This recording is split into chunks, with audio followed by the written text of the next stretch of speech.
what this like RSI is essentially making them better versus like this thing. So you're right. Like, yeah, I think I don't know. One thing I did think takeoff. I don't know. Does it mean anything for the takeoff or I don't know.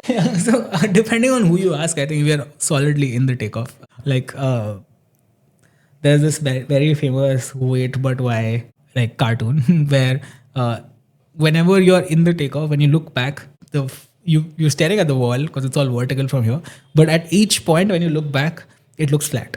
So it feels like for the last year and a half, it's been very takeoffish. Like every month, there's been something like that's been chattering, and that the frequency of the shock is reducing very very quickly. So now, whether or not like how does the takeoff speeding keep increasing? Does it get bottlenecked by some other physical limit soon? And was like that will be the stable takeoff speed? Is it like an S curve instead of a takeoff where like there's like a flattening coming? I don't know, but we are on some vertical trajectory when it comes to models improving for sure.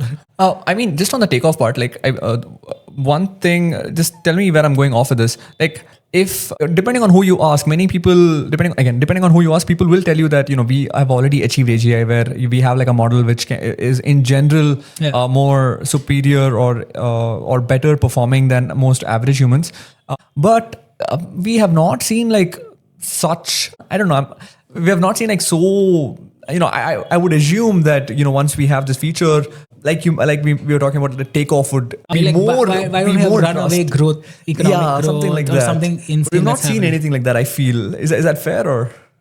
No, yeah, you're right. I think there are like two things which people like intermingle when it comes to takeoff. One is how quickly are the models improving, etc. So, and the assumption is how quickly do they get diffused in society. And I think the diffusion is lagging in terms of how good the models are getting.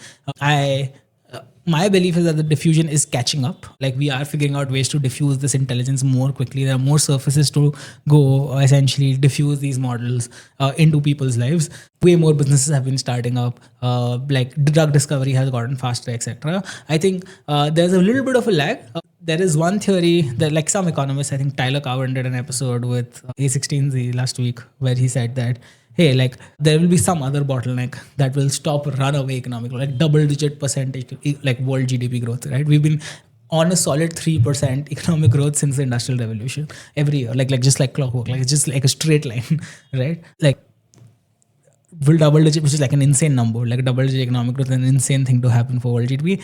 Lots of people believe that there are other things that will start bottlenecking it. If not, like intelligence is like, or manpower is one thing, but are we already seeing like? I think we are still in the early innings of like economic and drug discovery and biological. Like if you read Machines of Loving Grace, like that essay from Dario where he talks about like the goods that AI would give us or the goodwill that AI will generate. I think we're still in the early innings of that. I think we'll start seeing, or just started seeing that happen in terms of like, I think there was some new drug that was completely novel generated by AI, some protein that was novel generated that's going to cure something, right? Like that I think is just going to take some time to diffuse, but it's going to happen for sure. Whether or not we get bottlenecked by something else remains to be seen. But in terms of just